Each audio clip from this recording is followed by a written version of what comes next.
kon ka gën a gudd am xel gën a rafet am xel mooy ki nga xam ni dafa fekk la suñu borom ni moo gën a rëy mu dem moom diir loola. ñoom dañ doon diir ngërëmu yàlla di ko diir loolu moo tax sëriñ bi li mu wax mooy isil muridu laa yuridu abada gayra rida rahmani haysu qasada. ab murid bi mu soxla woon mooy ki nga xam ni du bëgg lu dul ngërëmu yàlla fu mu mën a jub. ci bésu tamxarit ci la yàlla musalee Seydina Muusa alayhi salaam ci géej ga, waaye bésu tamxarit Seydina Isa ci la juddu woon, ci lañ ko bëggoon a daaj ci croix ba yàlla musal ko. xam nga li ñu naan 24 décembre ci la Isa judd, dafa am ñu ci ànd am ñu ci ànd. même catholique yi am na ñoo xam ne feetooguñu Noël, seen Noël mi ngi ca kanam. 31 décembre bii ñu laan ca lañ ko ngénte, am na catholique ko nangul.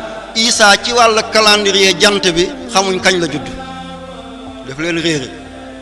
xeeti catholique bu nekk rek am na bés bu mu téye ne Noël la, waaye mbokk yi Noël dafa aram ci ummatu Muhammad. julli di ci jënd ay cadeau, julli di jox seen njaboot cadeau ci Noël wala ay feeti catholique yi la ñuy def dafa aram de.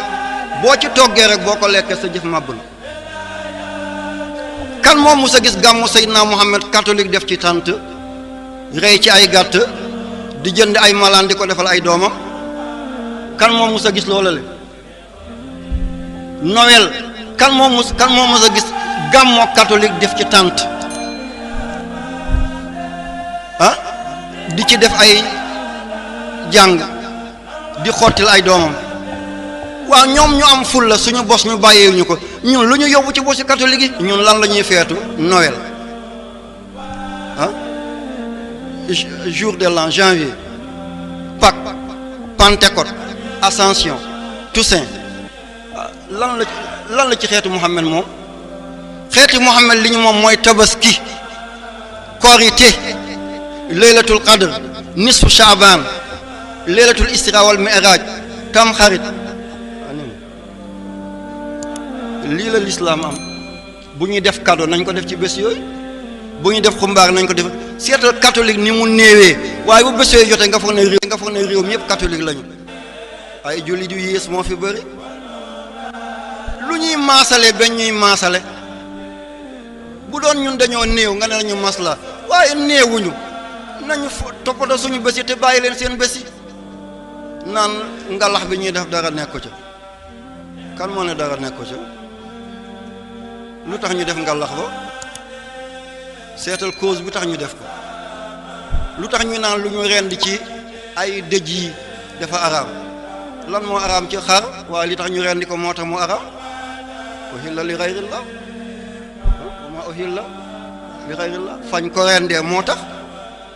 dëj waxuma dëj ku faatu nii rek de, waaye dëj yi ñuy tëgg ko fecc lañ ca rendi ne araam la. xar musta araam bu dul mu medd, waaye xar bu ñu rendi nga ne araam na, ca lañ ko rendi moo tax mu araam. kon ngalax yooyu ñuy wax du cëru jullit de, du cëru jullit de. ñun aljuma lañu moom, tabaski lañu moom. léegi moom motal pour ñu julli naafila bi ñu tasaaroo. kon ka gën a gudd am xel gën a rafet am xel mooy ki nga xam ni dafa fekk la suñu borom ni moo gën a rëy mu dem moom diir loola. ñoom dañ doon diir ngërëmu yàlla di ko diir loolu moo tax sëriñ bi li mu wax mooy isil muridu laa yuridu abada gayra rida rahmani haysu qasada. ab murid bi mu soxla woon mooy ki nga xam ni du bëgg lu dul ngërëmu yàlla fu mu mën a jub.